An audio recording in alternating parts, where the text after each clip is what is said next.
Poursuivons. 1$ américain. Les États-Unis étant une colonie britannique jusqu'en 1776. Sur la face, on voit George Washington, le premier président des États-Unis d'Amérique, franc-maçon et un des pères fondateurs. Sur le dos du billet, nous voyons une pyramide avec un œil. Beaucoup reconnaissent cette image qui a été décrite comme un symbole d'une société secrète qui voudrait dominer le monde. Mais peu savent que ceci est nommé le delta lumineux, un symbole maçonnique. Et très peu de gens savent qu'en plus c'est le sceau officiel des États-Unis d'Amérique depuis 1782. Et oui, l'aigle que vous voyez sur le billet est la face du sceau. Et la pyramide est le dos du sceau officiel des États-Unis d'Amérique, fondé par des francs-maçons, George Washington, Benjamin Franklin et j'en passe.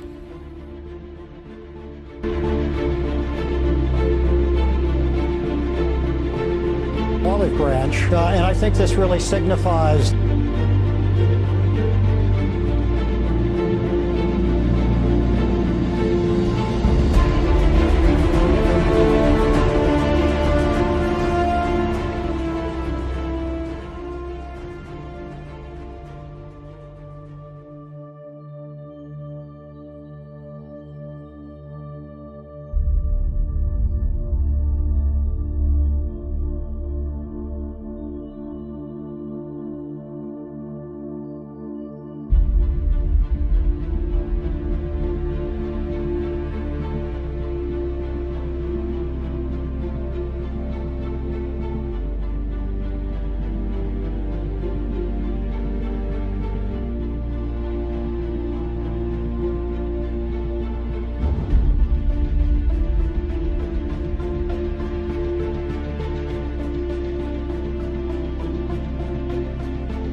Il y a des siècles, bien avant les soi-disant révolutions, les soi-disant changements de système de gouvernance et les prétendues démocraties, les familles régnantes d'Europe se sont rapprochées et se sont unies par des mariages consécutifs entre eux et se sont finalement unis autour de l'Empire britannique.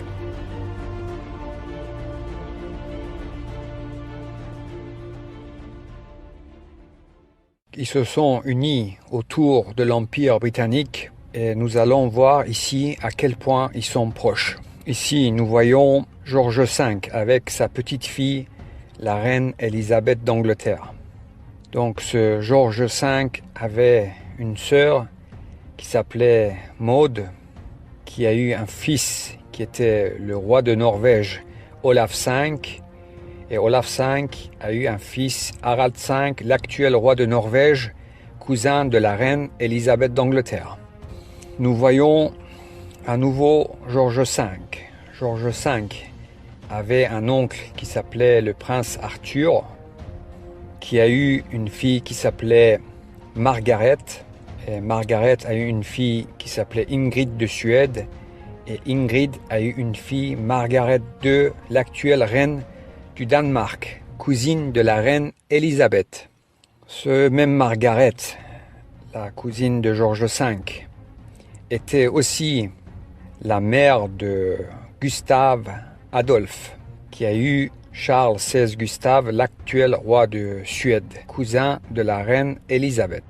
George V avait aussi une tante qui s'appelait la princesse Béatrice. Celle-ci a eu une fille qui s'appelait Victoria Eugénie, qui a eu un fils, Juan de Bourbon, qui était le père de Juan Carlos, le roi d'Espagne, et actuellement Felipe, qui est le roi d'Espagne. Et comme nous avons vu tout au début, George V avait un cousin germain, le tsar de la Russie. Leur mère était sœur. Alexandra de Danemark était la mère de George V, et sa sœur Maria était la mère de Nicolas II, le tsar de la Russie. Ici nous voyons Maria, son fils Nicolas II et les 5 enfants de Nicolas II. Et George V a eu plusieurs fils. Il a eu le père de la reine Elisabeth, George VI, mais il avait aussi un fils qui s'appelait George de Kent. Ce dernier a eu un fils qui s'appelle Prince Édouard de Kent. Et nous allons voir qui est Édouard de Kent.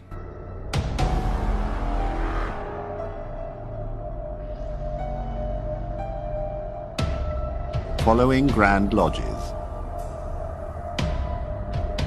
The Grand Lodge of New Zealand.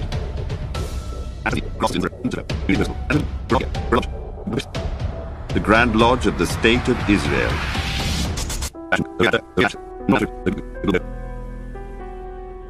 The Grand Lodge Alpina of Switzerland.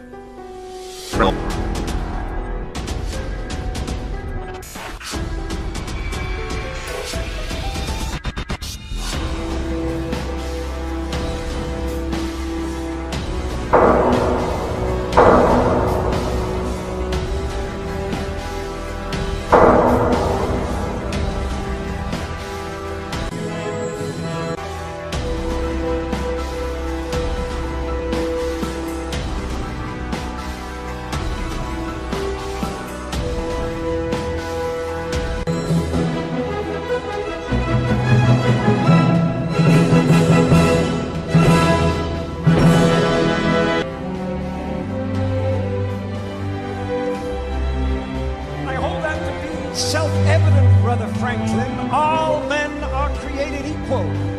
Indeed, Brother Washington. All Freemasons meet as equals, and we have an opportunity to create a nation in the very essence of Masonic morality. With freedom and tolerance of all religions and moralities that no government can oppress. You know, I think it would be a great idea if we wore our Masonic regalia when we're putting in place the foundation stone for the Capitol building. Freedom of speech, too, and the press, the right to peaceful assembly, and... Did you say regalia? Yes. Well, it would be wonderfully symbolic, don't you think? You'll be wanting to put the all-seeing eye on our banknotes next. You think I'm taking it a bit far? Please don't... To order, brethren, to receive the most worshipful, the Grand Master.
Il y a des siècles, bien avant les soi-disant révolutions, les soi-disant changements de système de gouvernance et les prétendues démocraties, les familles régnantes d'Europe se sont rapprochées et se sont unies par des mariages consécutifs entre eux et se sont finalement unies autour de l'Empire britannique.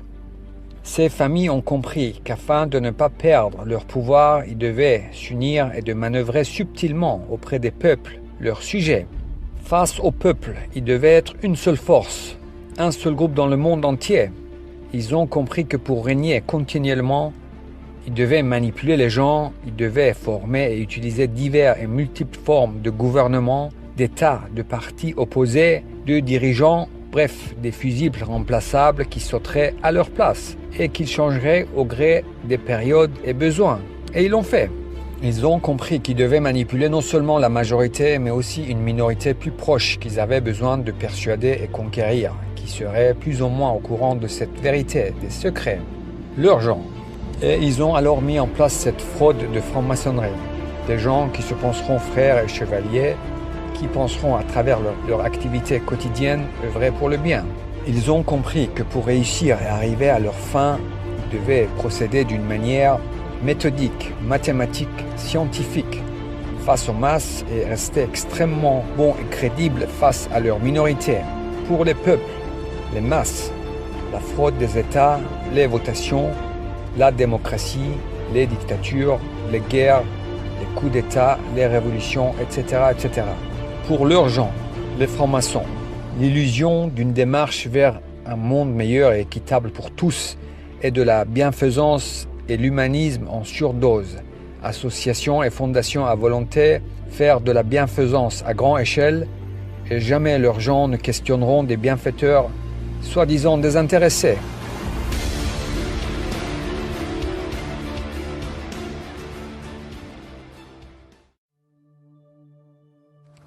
Ils se sont entendus dès le départ. Principe premier. Tout sera sous leur contrôle, tout. Personne n'aura le contrôle de l'argent dans le monde sauf eux. Zéro exception. Contrôle absolu. Les grandes sociétés, les multinationales, ils ont créé et créent. Tout ce qui est grand et tout ce qui grandit et réussit est à eux. 100%, zéro exception, zéro. Différents noms, différentes marques, différents pays, différents fondateurs. 100% à eux. Personne n'aura le contrôle des moyens de propagande sauf eux. Imprimeries, journaux et plus tard les télés, les médias alternatifs, réseaux sociaux, tout. Zéro exception, contrôle absolu. De même que les domaines de la communication, la santé, l'éducation, etc., etc. Différents noms jouant la concurrence, les guerres commerciales et les procès pour rester extrêmement crédibles. Exemple, Google et Yahoo, Microsoft et Apple, Coca-Cola et Pepsi, etc., etc. Tous les multinationales, zéro exception, principe premier. Bien ficelés et bien dirigés de manière méthodique, scientifique, les gens penseront vivre dans un monde divisé par des États et des régimes plus ou moins autoritaires ou démocratiques, alors qu'un seul groupe dirige et décide de quels gens de quel pays doivent bien vivre, quels gens de quel pays doivent travailler plus, quels gens de quel pays doivent souffrir économiquement, etc., etc. Les gens qui doivent, dans tous les cas, vivre convenablement, extrêmement bien, pour ne pas aller les questionner, seront la minorité que contrôlent méthodiquement. Des gens qui les pensent de toute façon bienfaiteurs de l'humanité, qui se penseront frères, penseront faire le bien. Personne ne parlera, tous bien entourés, s'espionnant les uns les autres, et la fraude les espionnant tous, bien consignés, et maintenant les bracelets connectés pour leur bien et le bien des gens.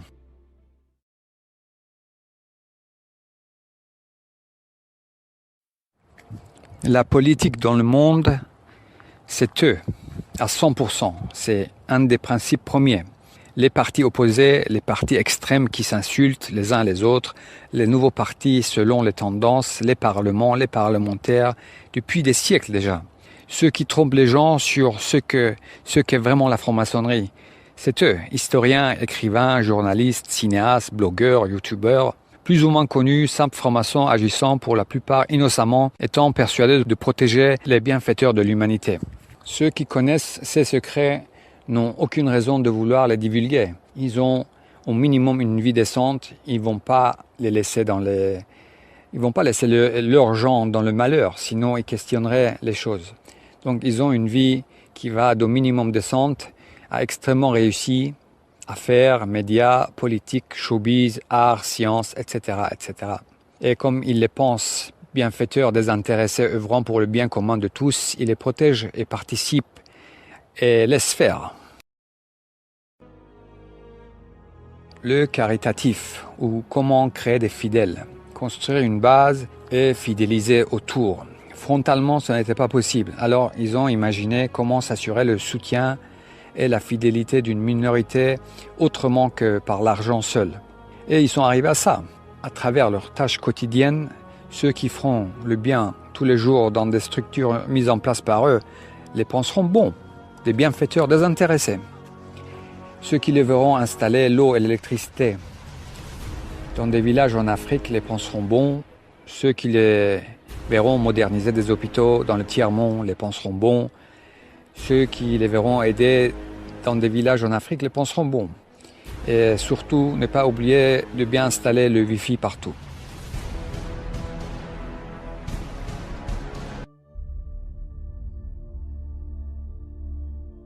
À travers leur acte humanitaire, ils montrent par intérêt une volonté de vouloir faire le bien et aboutir à quelque chose de mieux pour tous.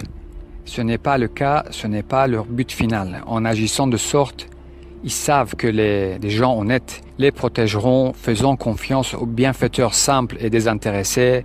Leur acte de bienfaisance est en premier lieu par intérêt, pas pour authentiquement aider. L'intérêt premier étant de séduire, plaire et convaincre une minorité d'accepter et de penser que tout ce qu'ils font est donc bon, et les laisser faire en les protégeant et en restant silencieux.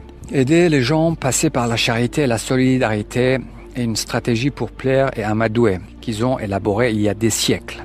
Ce n'est pas une fin en soi. Ils ne cherchent pas le bien-être commun. Leur acte caritatif est un calcul, sachant dès le départ que pour acquérir la fidélité des gens qui les protégeront, pas uniquement pour de l'argent, ils devaient de façon crédible paraître extrêmement bons et charitables. Bref, des humanistes bienfaiteurs, désintéressés, et ils l'ont fait. Et le font ainsi. Ils ont compris qu'ils devaient paraître honnêtes, et donc des gens qui ont pillé le monde entier, et des générations de gens dans des pays qu'ils ont qualifiés de non-civilisés se sont mis à promouvoir et vanter l'esprit chevaleresque et l'honnêteté et la moralité à leurs gens. Voilà, il n'y a plus de lutte de pouvoir dans ce monde. Il n'y a pas, il n'y a plus. Cela a été réglé il y a des siècles déjà. Un seul groupe, un seul mène le show. Les révolutions, les révolutionnaires, soi-disant emprisonnés héros, c'est eux. Le putschiste qui fait un coup d'état, le révélateur héros qui se cache dans une de leurs ambassades, c'est eux. Partout les mêmes. Il y a bien longtemps déjà, tout est faux, truqué. Mais il faut que ça reste extrêmement crédible, préparé des années et des décennies en avance, avec de multiples pions présentés au public et rendus plus ou moins connus par leurs médias pour des multiples variantes de scénarios de changement de régime au besoin.